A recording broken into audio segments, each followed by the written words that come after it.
पूर्व सांसद राकेश सिन्हा, फरवरी में उनका ट्वीट आप जैसे साथियों ने निकाल के सामने रखा जब वो दिल्ली में द्वारका में वोट डाल रहे थे। आज बेगूसराय में भी वोट डाल रहे थे। ये एसआईआर हुआ है। मतदाता सूची में मेरा नाम था और मैंने वहां की मतदाता सूची से नाम हटाकर अपने पुश्तैनी गांव जो बिहार के बेगूसराय जिले के मंसेरपुर में है, वहां की मतदाता सूची में मैंने अपना नाम करवा दिया।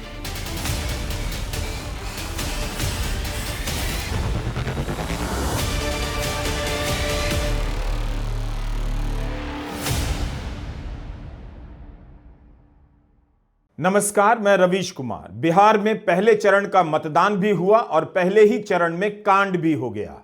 बीजेपी के नेता और राज्यसभा के पूर्व सांसद राकेश सिन्हा बिहार के बेगूसराय से वोट डालने की तस्वीर ट्विटर पर डालते हैं तो उनका एक पुराना फोटो निकाल लाया गया। इसी साल फरवरी का है, दिल्ली में वोट डालते हुए। बात केवल राकेश सिन्हा की नहीं है। दिल्ली बीजेपी के एक और नेता संतोष ओझा भी दिल्ली में वोट कर चुके हैं और बिहार के बक्सर में वोट करने की तस्वीर पोस्ट करते हैं। दिल्ली बीजेपी का एक और कार्यकर्ता है नागेंद्र कुमार।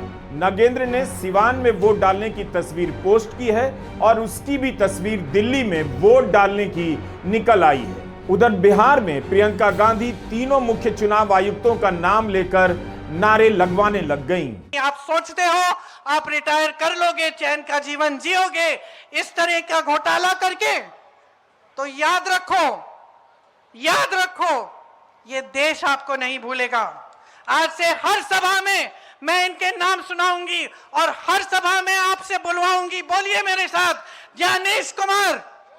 बोलिए जोर से, ज्ञानेश कुमार, एस.एस. सांधू, विवेक जोशी।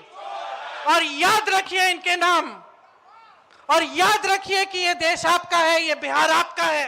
चुनाव आयोग चुप है। वह राहुल गांधी के आरोपों पर जवाब नहीं दे रहा, लेकिन उसे बताना चाहिए कि राकेश सिन्हा जैसे कितने वोटर हैं। क्या ज्ञानेश कुमार राकेश सिन्हा का वोट निरस्त कर सकते हैं? क्या दिल्ली यूनिवर्सिटी में पढ़ाने वाले राकेश सिन्हा ने अपना पता बदल लिया है?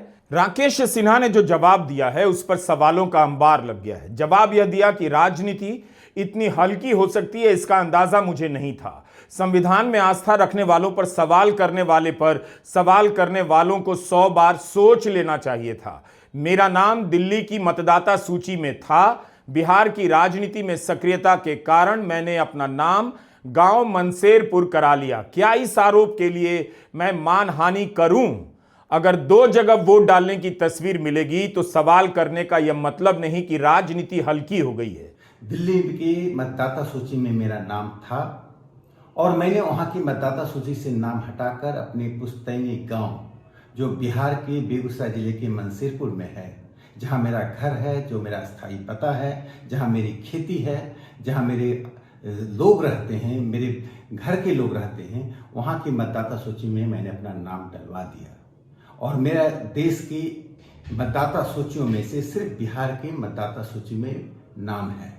इसके बावजूद बिना तथ्यों को जांचे जिस प्रकार से आम आदमी पार्टी और कांग्रेस पार्टी ने सोशल मीडिया और टेलीविजन चैनलों पर गलत अफवाह उड़ाया, गलत आरोप लगाए, मैं उसकी सिर्फ निंदा ही नहीं करता हूं बल्कि मैं कहता हूं कि इसके लिए मैं उन पर मानहानि का मुकदमा भी कर सकता हूं। 2 राज्यों में वोट डालना अपराध है, यह हल्की बात नहीं है। राकेश सिन्हा की सफाई पर आम आदमी पार्टी के पूर्व विधायक सौरभ भारद्वाज ने सवाल कर दिया कि आप दिल्ली यूनिवर्सिटी के मोतीलाल नेहरू कॉलेज में पढ़ाते हैं, अपने घर का पता कैसे बदल सकते हैं प्रोफेसर साहब?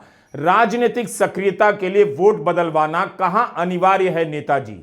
मानहानि से डराकर कब तक भाजपा लोगों को चुप करवाएगी? आपकी सरकार ने कई मुकदमे डाले हुए हैं, एक और सही, लेकिन बात यही खत्म नहीं हुई। राकेश सिन्हा के जवाब के बाद ऑल्ट न्यूज के मोहम्मद जुबैर ने एक और जानकारी पेश कर दी। जुबैर बताते हैं कि भाजपा के पूर्व राज्यसभा सांसद राकेश सिन्हा जी 28 अप्रैल 2025 को बिहार में नया वोट बनवाया। 4 सितंबर 2025 को दिल्ली विश्वविद्यालय अध्यापक संघ के लिए वोट मांग रहे थे और वहीं के कॉलेज में पढ़ाते हैं। लोक प्रतिनिधित्व अधिनियम का सेक्शन 19B कहता है आप जहां नौकरी करते हैं और रहते हैं वहां वोट होगा, पैतृक गांव नहीं होगा। मुझे मानहानि की धमकी दे रहे हैं, आपके ऊपर मुकदमा होना चाहिए। किसी व्यक्ति के अगर 2 जगह वोट भी हों तो भी वो एक ही जगह वोट करने जाता है। 2 जगह वोट करना कानूनी अपराध है। राकेश सिन्हा कहते हैं कि बिहार में राजनीतिक रूप से सक्रिय हैं। आयोग के किस नियम में राजनीतिक सक्रियता पैमाना है? एसआईआर जब हुई तो राकेश सिन्हा ने 11 दस्तावेजों में से कौन से दस्तावेज दिए जिसके आधार पर उन्हें बिहार का वोटर बनाया गया? क्या राजनीतिक सक्रियता का भी कोई दस्तावेज दिया गया होगा?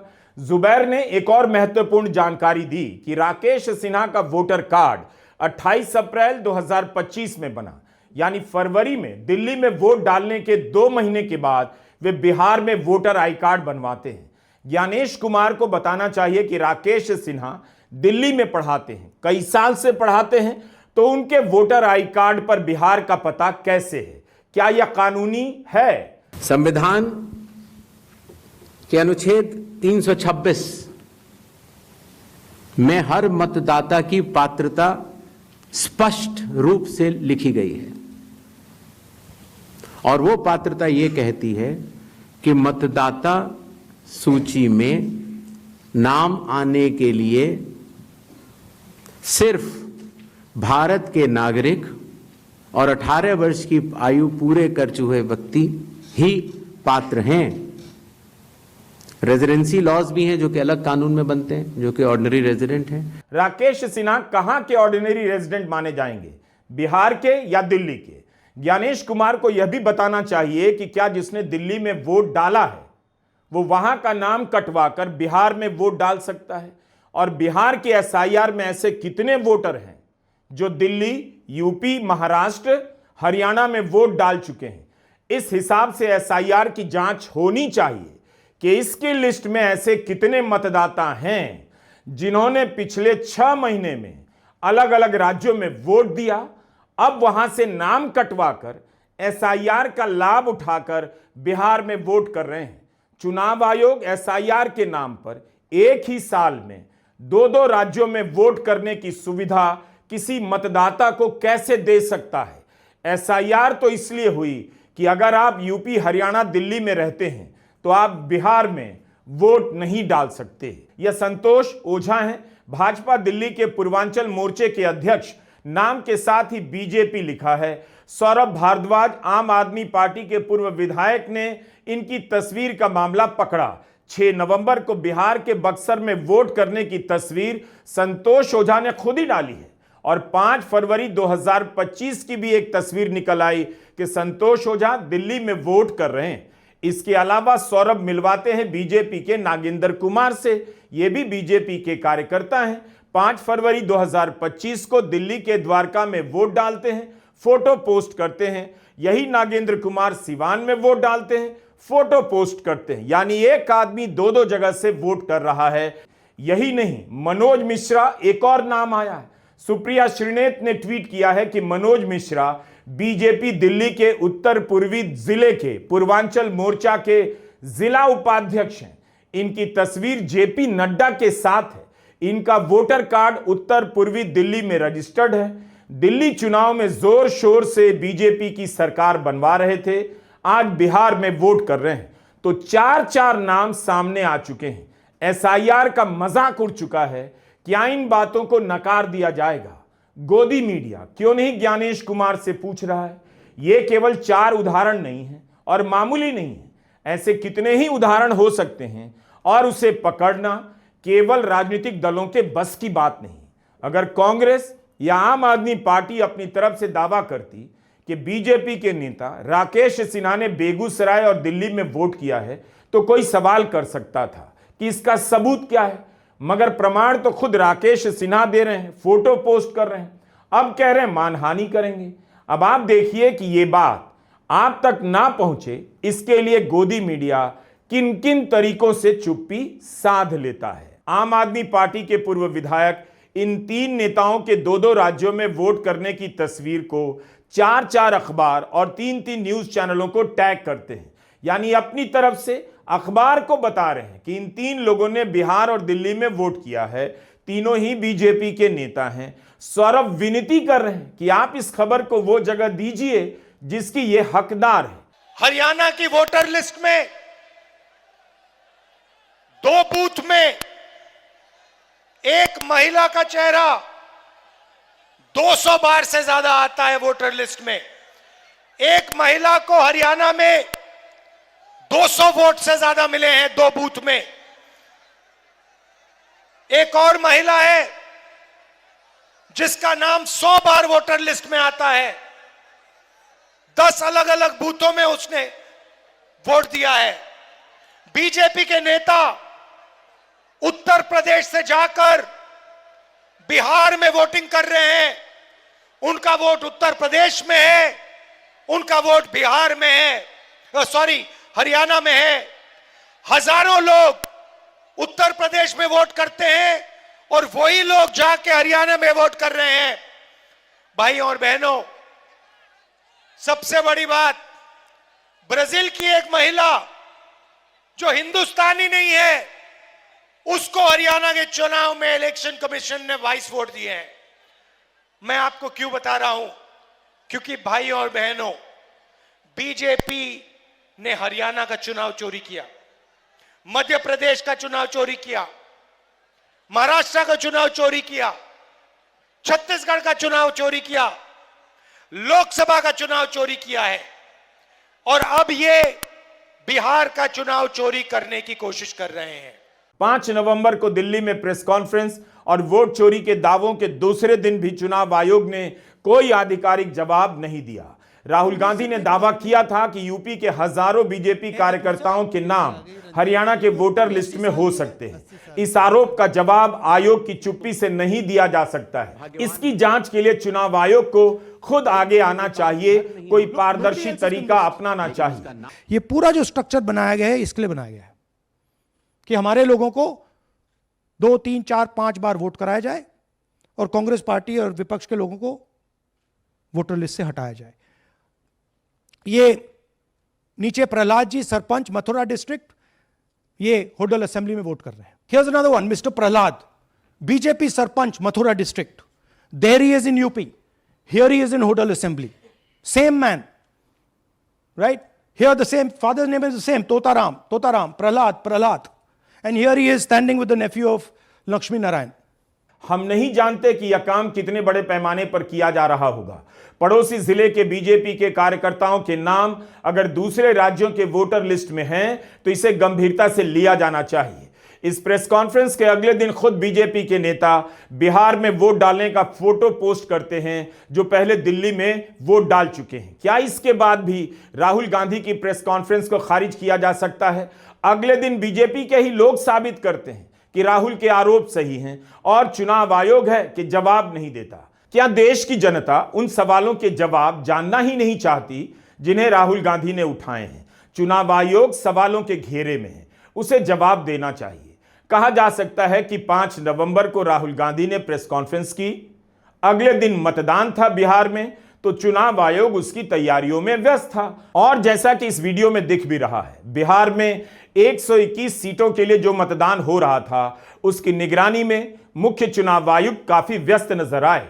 इस वीडियो के साथ एक और सूचना दी जाती है जिस पर गौर कीजिए। सूचना यह दी गई कि दक्षिण अफ्रीका के चुनाव आयोग के अध्यक्ष मोसोतो मवेप्या ने बिहार चुनाव के लिए बधाई दी है और वहां के सांसद भारत आकर दुनिया की सबसे पारदर्शी चुनावी प्रक्रियाओं का अध्ययन करना चाहते हैं। तो इसका एक मतलब यह भी होता है कि राहुल गांधी कितना भी आरोप लगा लें, दक्षिण अफ्रीका के मोसोतो मवेप्या दुनिया का सबसे पारदर्शी चुनावी प्रक्रिया मानते हैं। राहुल गांधी अगली बार जब वोट चोरी पर प्रेस कॉन्फ्रेंस करें तो एक काम कर सकते हैं, दक्षिण अफ्रीका के चुनाव आयोग के अध्यक्ष मोसोतो मवेप्या को बुला ले। हो सकता है ज्ञानेश कुमार मोसोतो मवेप्या के सवालों का जवाब दे दें और चूंकि यहां दुनिया की सबसे पारदर्शी चुनावी प्रक्रिया अपनाई जा रही है, इसलिए इन आरोपों की जांच के लिए सीसीटीवी फुटेज उन्हीं को दे दें। मुसोतो मवेपिया जी को नहीं पता कि जिस बिहार के चुनाव के लिए वे भारत के चुनाव आयोग को बधाई दे रहे हैं, उसी बिहार में चुनाव आयोग को लेकर क्या आरोप लग रहे हैं और किस तरह की बातें हो रही हैं। राहुल गांधी ने सारी सच्चाई दिखा दी है, इनकी सारी सच्चाई सामने आ गई है। बिहार से इन्होंने 65 लाख वोट काटे। हरियाणा में इसी तरह से चुनाव हुआ था, 25 लाख वोट इन्होंने फर्जी लगवाए, 25 लाख फर्जी वोट। हरियाणा का सारा चुनाव चोरी कर लिया। चोरी की सरकार है हरियाणा में, और यहां की तैयारी कर रहे हैं। 65 लाख वोट कटवा के यही तैयारी यहां हो रही है। सुन लीजिए कौन है ये लोग, सुन लीजिए। कभी ज्ञानेश कुमार नाम सुना है? सुना है? नहीं सुना होगा, नहीं सुना होगा। कभी आपने एसएस सांधू का नाम सुना है? नहीं सुना होगा। कभी विवेक जोशी का नाम सुना है? नहीं सुना होगा, क्योंकि अपने पद और आयोग के पीछे छुपे हुए हैं। लेकिन यही है चुनाव आयोग के सबसे ऊंचे अधिकारी, जो इस देश के संविधान के साथ, इस देश के लोकतंत्र के साथ खिलवाड़ कर रहे हैं। याद कर लो इनके नाम, याद कर लो, क्योंकि आप देश की जनता हो। आपके खून और पसीने से ये धरती सींची गई है, और इस धरती के साथ, हमारी मातृभूमि के साथ, हमारे संविधान के साथ आज खिलवाड़ हो रहा है।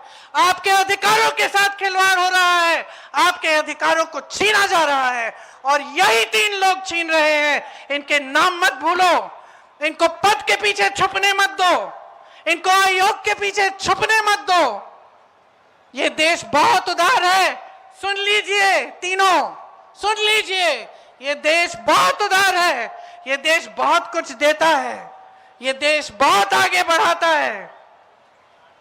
ये माँ है हमारी, माँ उदार होती है, लेकिन माँ के अंदर दुर्गा की शक्ति भी होती है। और इस देश के साथ जो विश्वासघात करेगा, उसे ये देश भूलेगा नहीं। कौन जानता है ऐसे कितने सिन्हा, कितने ओझा टूरिस्ट वोटर बनकर यहां वहां वोट डाल रहे हैं। ट्रंप को इन्हें न्यूयॉर्क ले जाना चाहिए था और इनका वोट वहां डलवाकर ममदानी को हरवा देना चाहिए था। गोदी मीडिया ने चुनाव शुरू होते ही फैला दिया कि एसआईआर मुद्दा नहीं है। यही वो गोदी मीडिया था जो एसआईआर के दौरान उठे सवालों पर चुप्पी साध गया। आपने ऐसे वोटर की कितनी रिपोर्ट देखी जिनके नाम काट दिए गए? अगर लगातार रिपोर्टिंग हो रही होती तो राहुल गांधी को बिहार के जमुई के धर्मपुर गांव से वोटर को दिल्ली बुलाकर प्रेस के सामने पेश नहीं करना पड़ता कि इनका वोटर लिस्ट में नाम काट दिया गया है। यह काम मीडिया का था, पता लगाना कि हरियाणा में वो कौन से 3.5 लाख वोटर थे जिनके वोट काट दिए गए विधानसभा चुनाव में, जिन्होंने लोकसभा चुनाव में वोट दिए थे। इसी के साथ सर्वसाधारण को सूचित किया जाता है कि बीजेपी के 4 नेता और कार्यकर्ता जो दिल्ली में वोट डाल चुके थे, बिहार में भी वोट डालने की तस्वीर पोस्ट की है। ऐसे कितने लोगों ने दिल्ली के बाद बिहार में वोट डालकर वहां के मतदान प्रतिशत में जबरदस्त उछाल पैदा की है, हम नहीं जानते। सूचना यह है कि शाम 5 बजे तक बिहार में 60% से अधिक का मतदान हो चुका था। बताया गया कि 25 साल में यह अपने आप में सर्वाधिक है। मतदान के प्रतिशत का अंतिम आंकड़ा आने में समय लगेगा, तब तक यह वीडियो अपलोड हो चुका होगा। मतदान कुल मिलाकर शांतिपूर्ण ही रहा। बीजेपी के 4 नेताओं ने शांति से अपना वोट बिहार में भी डाला, जो शांति से अपना वोट दिल्ली में डाल चुके थे। डबल मतदान की यह सुविधा आपको मुबारक। नमस्कार, मैं रवीश कुमार।